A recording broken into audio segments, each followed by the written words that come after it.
खरं तर लाडकी बहीण योजना सरकारमध्ये दम नव्हता तर त्यांनी आणायला नव्हती पाहिजे, आणि आणली तर सरकारने त्याची वेगळी तडजोड केली पाहिजे. पाठीमागे सुद्धा अल्पसंख्याक विभागाचा त्यांनी निधी वळवण्याचं काम केलं. आता कुठेतरी मला अशी माहिती कळली की आदिवासी विभागाचा सुद्धा तिथं निधी वळवण्याचं त्यांचं काम सुरू आहे. याचा निधी आदिवासीवर अन्याय करायचा, एसीवर अन्याय करायचा, ओबीसीवर अन्याय करायचा, यांची निधी त्याच्यामध्ये टाकायची आणि लाडक्या बहिणीला खुश करण्याचा प्रयत्न करायचा. हे अत्यंत चुकीचं आहे. तुम्हाला जर लाडक्या बहिणींना न्याय द्यायचा असेल, लाडक्या बहिणींना खुश करायचा असेल, तर तुम्ही त्यासाठी वेगळा निधी उभा केला पाहिजे. तुमच्याच्याने होत नसेल तर केंद्राकडे तो निधी मागितला पाहिजे. म्हणजे तुम्ही निवडणुकीच्या तोंडावर कुठेतरी गाजर दाखवायचं आणि त्या योजना तुम्ही बंद करण्यासाठी काहीतरी अशी दिशाभूल करण्याचं काम हे सरकारचं सुरू आहे.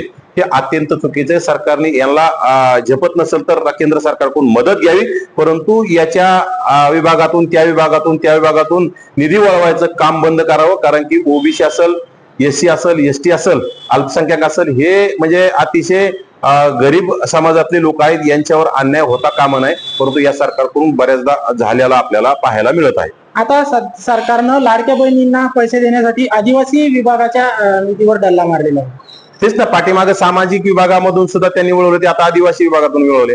हे अत्यंत चुकीचं आहे ना. कुठेतरी तुम्ही सामाजिक म्हणजे विभागाचं खातं एससी एसटी साठी असतं, आता तुम्ही मी आदिवासी विभागाचं काढायचं, उद्या तुम्ही एखाद्या ओबीसीचं सुद्धा तुम्ही ओढून घेताल. म्हणजे तुम्ही ठरवलंय का काय की ओबीसी आणि एससी एसटीना तुम्ही टार्गेट करायचं, अल्पसंख्याकांना टार्गेट करायचं, यांचा निधी हडप करून यांना कुठं काही सुख सुविधा मिळाल्या नाही पाहिजे असं काहीतरी यांच्या डोक्यात आहे का असं आम्हाला वाटायला लागलंय. कारण ज्यांच्या जीवावर तुम्ही निवडून आलात त्यांना तुम्ही टार्गेट करायला लागलात, हे अत्यंत चुकीचं आहे. खरं तर महाज्योती असेल, सारथी असेल, भारती असेल, यांना सुद्धा सारखा न्याय द्यायला पाहिजे होता. त्याच्यामध्ये सुद्धा त्यांनी कुठेतरी भेदभाव करण्याचं काम केलं. 52 ते 54% असणाऱ्या ओबीसीच्या महाज्योतीला अतिशय कमी निधी आणि 12 ते 15% असणाऱ्या मराठा समाजाच्या सारथीला भरघोस निधी. म्हणजे हे तुम्ही प्रस्थापित मराठ्यांसाठी तुम्ही भरघोस देता, आणि ज्यांचा तुमच्यावर दबाव पडतो, तुमचे मंत्री जास्त आहेत म्हणून तुम्ही त्याला वेगळा निधी देता, आणि तुम्ही ओबीसी एससी एसटीला टार्गेट करण्याचं काम करता. हे अतिशय चुकीचं आहे. देवेंद्र फडणवीस यांच्याकडून तरी ही अपेक्षा नव्हती, कारण की ओबीसींनी त्यांना भरभरून मतदान दिलंय आणि त्यांनी असं चुकीचे काम करणं, त्यांनी या गोष्टीवर लगाम घातला पाहिजे. अजितदादांना तर नादाचे पूर्वीपासून ओबीसी एससी एसटीवर अन्याय करायचा आणि त्यांच्या निधीवर डल्ला मारण्याचा अनेक वर्षापासून, ते अर्थमंत्री असल्यामुळे ते अनेक वर्षापासून डल्ला मारत आलेत. परंतु ह्या अजितदादांच्या डल्ला मारणारा मुख्यमंत्री देवेंद्र फडणवीस यांनी लगाम लावला पाहिजे, तरच ओबीसी एससी एसटीना समान न्याय मिळेल. आबा, शेवटचा प्रश्न आहे. अवकाळी पावसानं राज्यात व ठिकठिकाणी नुकसान झालेले आहे.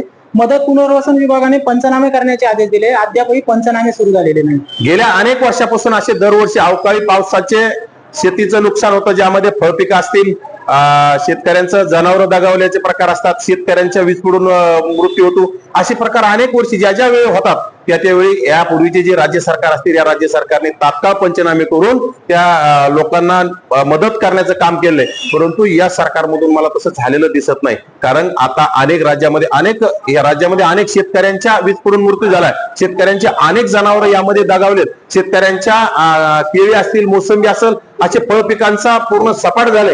याचे पंचनामे झाले पाहिजे. त्वरित त्यांना लाखाच्या वर हेक्टरी मदत मिळाली पाहिजे. आणि जनावर दगावलेत, या जनावरांचे सुद्धा आज जनावरांचे दर गगनाला भिडलेले, याच्यामध्ये सुद्धा सर्वांना न्याय मिळाला पाहिजे.